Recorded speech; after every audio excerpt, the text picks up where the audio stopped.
नमस्कार दोस्तों, स्वागत है आपका मेरे YouTube चैनल सेलर एंकर पे। मैं हूं आपका दोस्त, आपका साथी, आपका सलाहकार अभिषेक मिश्रा। दोस्तों, आप सब जो भी मर्चेंट नेवी से रिलेटेड जिस भी टाइप का डाउट पूछते हैं, मैं कोशिश करता हूं अपनी तरीके से कि उसको पूरी तरीके से समझाऊं।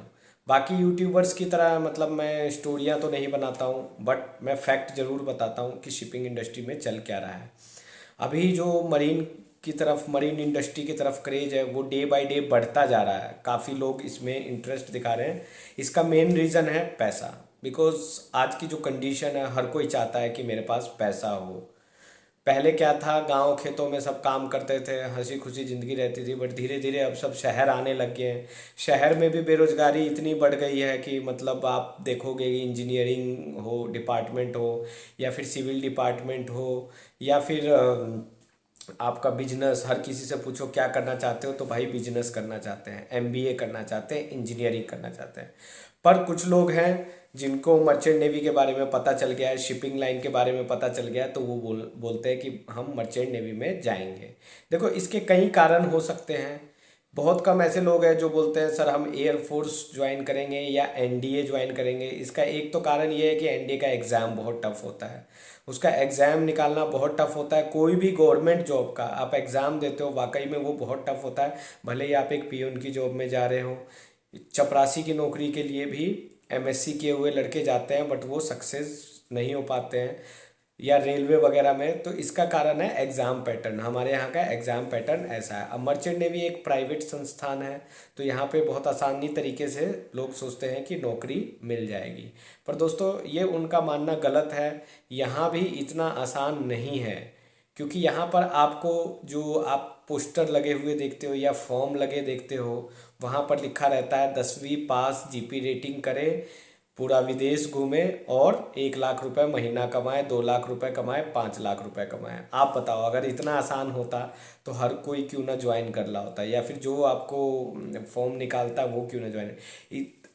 इट इज़ पॉसिबल, मैं ये नहीं कहता कि नहीं है, बट इसका प्रॉपर तरीका है। जैसे कि मैं मेरे बताए हुए काफ़ी लोग ज्वाइन किए हैं जो कि स्पॉन्सरशिप के थ्रू गए हैं, प्रॉपर तरीके के थ्रू गए हैं। कई लोग मुझसे बोलते हैं सर पीडीएफ भेज दो। यस, मैं बना रहा हूँ, कुछ नोट्स बना रहा हूँ। पास्ट टाइप के जो क्वेश्चंस हैं, पास्ट क्वेश्चंस आए हुए हैं जो पहले आ चुके हैं, मैंने कुछ बनाए भी है। इंटरव्यू के कुछ क्वेश्चंस बनाए हैं जो मोस्टली इंटरव्यू में पूछे जाते हैं, वो भी मैं आप लोगों के साथ शेयर करूँगा। घबराने की ज़रूरत नहीं है, बट एक बार सेट कंप्लीट हो जाने दो। तो आज मैं आपको मर्चेंट नेवी के बारे में बताना चाहता हूँ कि मर्चेंट नेवी है क्या। मर्चेंट नेवी दोस्तों एक प्राइवेट संस्था है। यहाँ पे है सारे आपके डॉक्यूमेंट्स गवर्नमेंट है, जो आपके STCW कोर्सेज होते हैं, या जो आपके सर्टिफिकेट ऑफ कॉम्पिटेंसी होती है, ये सारा जो होता है गवर्नमेंट ऑफ इंडिया से इशू होता है।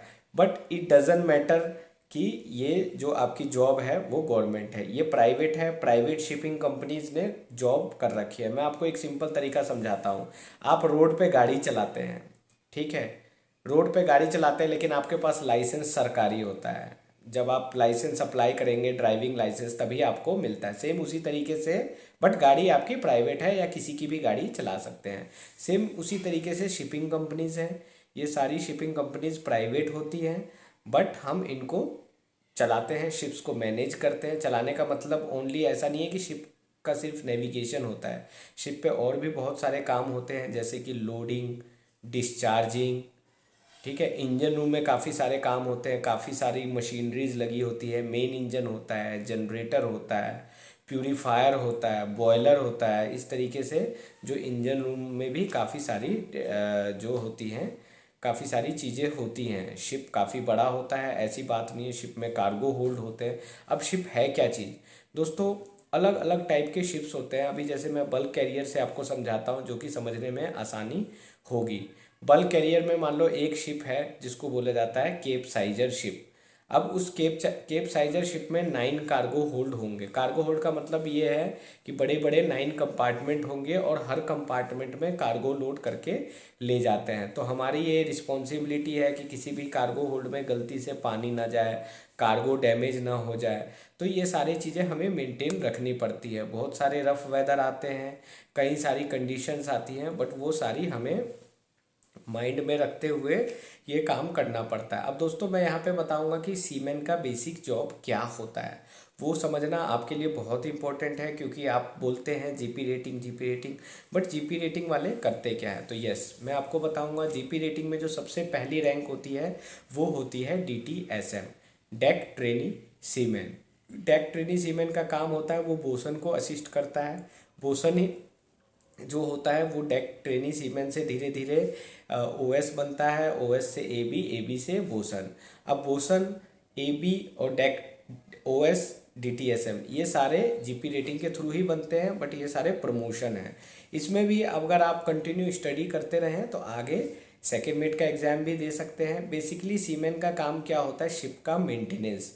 जैसे कि शिप पे रस्ट हो गया कहीं पे, तो वो डी रस्टिंग करेंगे और वहाँ पे पेंट अप्लाई करेंगे। या शिप कहीं किसी पोर्ट में जा रहा है तो वो फॉरवर्ड आफ्ट स्टेशन अटेंड करते हैं, चीफ ऑफिसर को असिस्ट करते हैं, और जो शिप को अलोंग साइड करने में हेल्प करते हैं, मूरिंग रोप्स वगैरह की उनको ले डाउन करके इस तरीके से जैसा जैसा चीफ ऑफिसर इंस्ट्रक्शन देता है उस तरीके से करते हैं। शिप का ओवरऑल इंचार्ज जो होता है वो मास्टर होता है, जिसको कैप्टन बोला जाता है। मास्टर ओवरऑल इंचार्ज होता है, और इंजन रूम के जो पूरी मशीनरीज के इंचार्ज होते हैं वो चीफ इंजीनियर।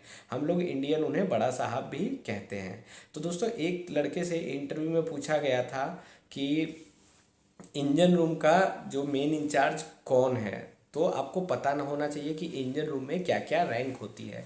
जैसे मैंने बताया कि चीफ इंजीनियर मेन इंचार्ज होता है, इसी तरीके से इंजन रूम में जो इंजन कैडेट होता है, फोर्थ इंजीनियर होता है, थर्ड इंजीनियर होता है, सेकंड इंजीनियर होता है, फिर चीफ इंजीनियर होता है, इलेक्ट्रिकल ऑफिसर होता है, इलेक्ट्रिकल ऑफिसर भी होता है, और वाइपर्स होते हैं, वाइपर होते हैं एंड ऑयलर्स होते हैं। 3 ऑयलर्स रहेंगे, एक वाइपर रहेगा। Fourth engineer, third engineer, second engineer, chief engineer, engine cadet, ये इंजन रूम टीम है। एक फीटर भी रहेगा। अब डेक टीम में कौन कौन होते हैं, डेक टीम में आपका कैडेट हो गया, डेक कैडेट हो गया, डीटीएसएम हो गया, ओएस हो गया, 3 एबी, एक बोसन रहेगा, उसके बाद master, chief officer, second officer, third officer. ये सारी जो एंटायर टीम होती है डेक टीम होती है। तो सबकी रिस्पॉन्सिबिलिटी, जॉब अलग अलग इसमें असाइन की जाती है। मास्टर की जॉब अलग है, चीफ ऑफिसर की अलग है, सेकेंड ऑफिसर की अलग है, थर्ड ऑफिसर की अलग है, और कैडेट की अलग है। कैडेट जो होते हैं वो रिस्पॉन्सिबल नहीं होते, बट उनको ट्रेनिंग दी जाती है जिससे कि कल को वो ऑफिसर बने तो उनको प्रॉब्लम ना हो। तो दोस्तों आपको ये सारी छोटी छोटी चीज़ें पता होना चाहिए शिपिंग लाइन में ज्वाइन करने से पहले कि आप कहाँ जा रहे हैं, क्योंकि बहुत सारे ऐसे एजेंट वगैरह हैं जो बेवकूफ़ बनाए जा रहे हैं। आप लोगों को सिर्फ ओपन CDC का कोर्स करा देते हैं, 4 STCW कोर्स करा देते हैं, उसके बेस पे आपको ओपन CDC मिल जाती है, और उसी बेस पर आप सोचते हैं कि ज्वाइन कर लेंगे, जो कि वाकई में बहुत टफ होता है, और आपके काफ़ी सारे पैसे वो जो कि 10-12 हज़ार में हो जाएगा कोर्स ओपन CD का, वो 3 लाख 4 लाख ले लेते हैं। क्योंकि मुझे इंस्टाग्राम में मैसेजेस आते हैं, मुझे कोई शौक़ नहीं है कि उन एजेंट्स की, मैं चाहता हूँ कि आप लोग उन के गलत उसमें झांसे में ना आए। उन्होंने काफ़ी सारे फेसबुक ग्रुप ज्वाइन किए हुए हैं, काफ़ी व्हाट्सएप ग्रुप ज्वाइन किए हुए हैं, टेलीग्राम ग्रुप ज्वाइन किए, इंस्टाग्राम के पेज बने हुए हैं। सो दोस्तों बी वेरी केयरफुल। ये जो हमारी शिपिंग लाइन है बहुत ही प्यारी लाइन है, बिल्कुल एजेंट फ्री मैं इसको चाहता हूँ। मैं नहीं चाहता कि कोई इसमें एजेंट इन्वॉल्व हो और वो आप लोगों को बेवकूफ़ बनाए। ये मेरा मतलब पर्सनल मानना है। रही बात आपकी प्रिपरेशन की, तो मैंने आपको बता दिया, आपकी बेसिक क्वेश्चंस आते हैं, मेरे से जितना हो पाएगा मैं PDF वगैरह बना रहा हूँ वो आप लोगों के साथ शेयर कर दूँगा। सो दोस्तों ये वीडियो ज़्यादा से ज़्यादा शेयर करना ताकि लोगों तक पहुँचे, और इंस्टाग्राम का लिंक भी मैंने डिस्क्रिप्शन में दिया है, आप उसको भी फॉलो कर सकते हैं। मैं फिर मिलूँगा नेक्स्ट वीडियो में, तब तक के लिए गुड बाय, टेक केयर, जय हिंद।